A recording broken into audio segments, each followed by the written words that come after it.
राधे राधे प्रिय देवी और सज्जनों, आपका स्वागत है हमारे YouTube channel monitor biography with Amit में।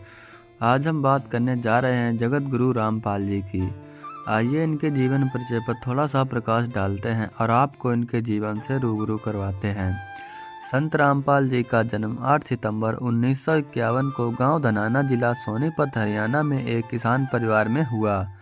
पढ़ाई पूरी करके हरियाणा प्रांत में सिंचाई विभाग में जूनियर इंजीनियर की पोस्ट पर 18 वर्ष कार्यरत रहे। सन 1988 में परम संत राम देवानंद जी से दीक्षा प्राप्त की तथा तन मन से सक्रिय होकर स्वामी राम देवानंद जी द्वारा बताए गए भक्ति मार्ग से साधना की तथा परमात्मा का साक्षात्कार किया।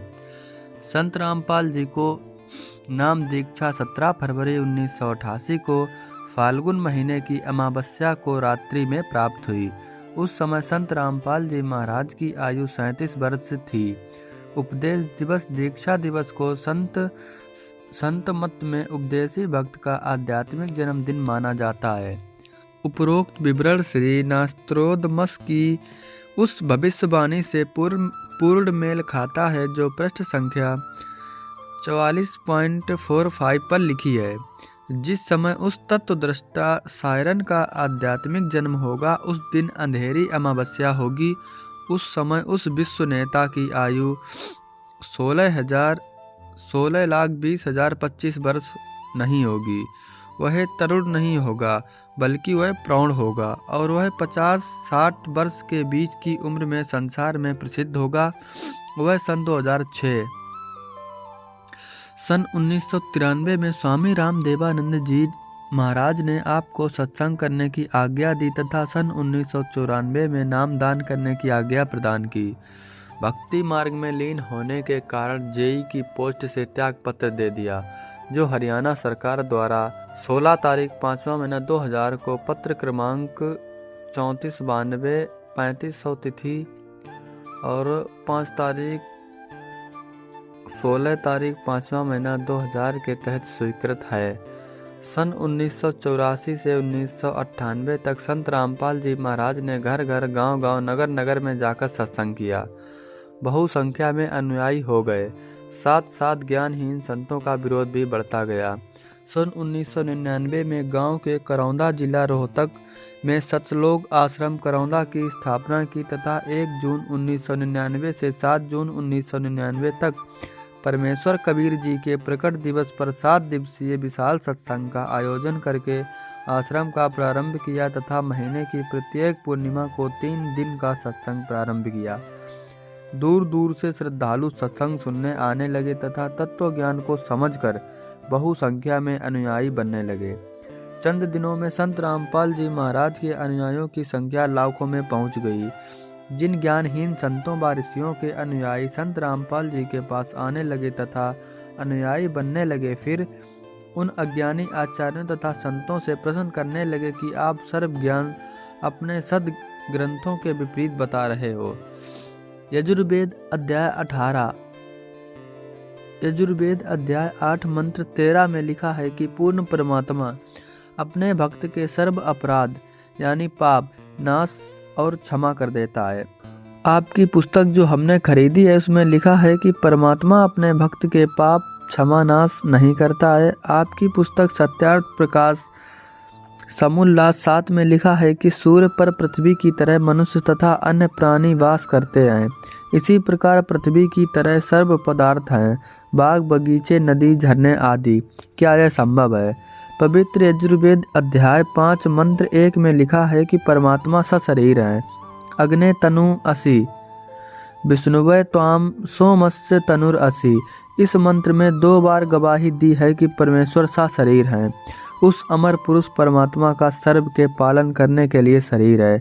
अर्थात परमात्मा जब अपने भक्तों को तत्व ज्ञान समझाने के लिए कुछ समय अतिथि रूप में इस संसार में आता है, तो अपने वास्तविक तेजोमय शरीर पर हल्के तेजपुंज का शरीर ओढ़ कर आता है। इसलिए उपरोक्त मंत्र में 2 बार प्रमाण दिया है।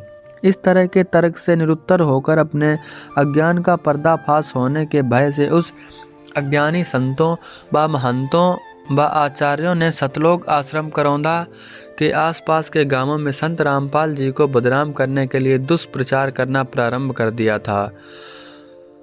12 तारीख 7वें महीने 2006 को संत रामपाल को जान से मारने तथा आश्रम को नष्ट करने के लिए तथा अपने अनुयायियों से सतलोक आश्रम पर आक्रमण करवाया। पुलिस ने रोकने की कोशिश की, जिस कारण से कुछ उपद्रवकारी चोटिल हो गए। सरकार ने सतलोक आश्रम को अपने अधीन कर लिया तथा संत रामपाल जी व कुछ अनुयायियों पर झूठा केस बनाकर जेल में डाल दिया।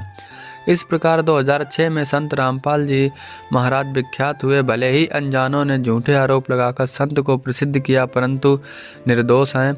प्रिय पाठकों की भविष्यवाणी को पलकर सोचेंगे कि संत रामपाल जी को इतना बदनाम कर दिया है कि कैसे संभव होगा कि विश्व को ज्ञान प्रचार करेगा। उनसे प्रार्थना है कि परमात्मा पल में परिस्थिति बदल सकता है। कबीर साहब से सब होता है, बंदे से कछु नाही, राही से पर्वत करे, पर्वत से फिर राही। परमेश्वर कबीर जी अपने बच्चों के उद्धार के लिए शीघ्र ही समाज को तत्व ज्ञान द्वारा वास्तविकता से परिचित करवाएंगे। फिर पूरा विश्व संत रामपाल जी महाराज को ज्ञान का लोहा मानेगा। संत रामपाल जी महाराज सन 2003 से अखबारों व टीवी चैनलों के माध्यम से सत्य ज्ञान का प्रचार कर अन्य धर्म गुरुओं से कह रहे हैं कि आपका ज्ञान शास्त्रा विरुद्ध, अर्थात आप भक्त समाज को शास्त्र रहित पूजा करवा रहे हैं और दोषी बना रहे हैं। यदि मैं गलत कह रहा हूं तो इसका जवाब दो। आज तक किसी भी संत ने जवाब देने की हिम्मत नहीं की। संत रामपाल जी महाराज को सन 2001 में अक्टूबर महीने के प्रथम बृहस्पतिवार को अचानक प्रेरणा हुई कि सर्वधर्मा के सद्ग्रंथों का गहराई से अध्ययन कर इस आधार पर सर्वप्रथम पवित्र श्रीमद् भगवद गीता जी का अध्ययन किया तथा पुस्तक गहरी नज़र गीता में की रचना की तथा उसी आधार पर सर्वप्रथम राजस्थान प्रांत के जोधपुर शहर में मार्च 2002 में सत्संग प्रारंभ किया। इसलिए नास्त्रोदमस जी ने कहा कि विश्व धार्मिक हिंदू संत सायरन 50 वर्ष की आयु में अर्थात 2001 गे ज्ञाता होकर प्रचार करेगा। संत रामपाल जी महाराज का जन्म पवित्र हिंदू धर्म में सन 1951 में 8 सितंबर को गांव धनाना, जिला सोनीपत, प्रांत हरियाणा में भारत के किसान परिवार में हुआ। इस प्रकार सन 2001 में संत रामपाल जी की आयु 50 वर्ष बनती है, जो नास्त्रोदम दास के अनुसार खरी है।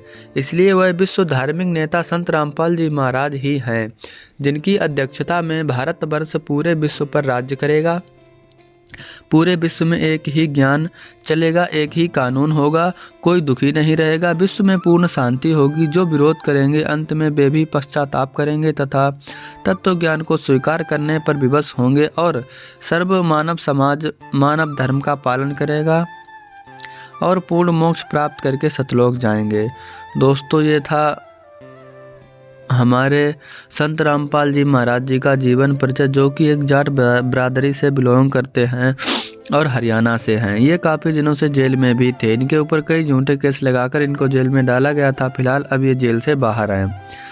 तो आज भारत में करोड़ों की संख्या में संत रामपाल जी के अनुयायी हैं, जो कि उनके बताए हुए भक्ति मार्ग पर चलते हैं और ज्ञान प्राप्त कर काफ़ी अच्छे कर्म करते हुए अपने जीवन को आगे बढ़ा रहे हैं। तो दोस्तों, आप संत रामपाल जी के बारे में क्या जानते हैं? कमेंट बॉक्स में ज़रूर बताएं और राधे राधे ज़रूर लिखें।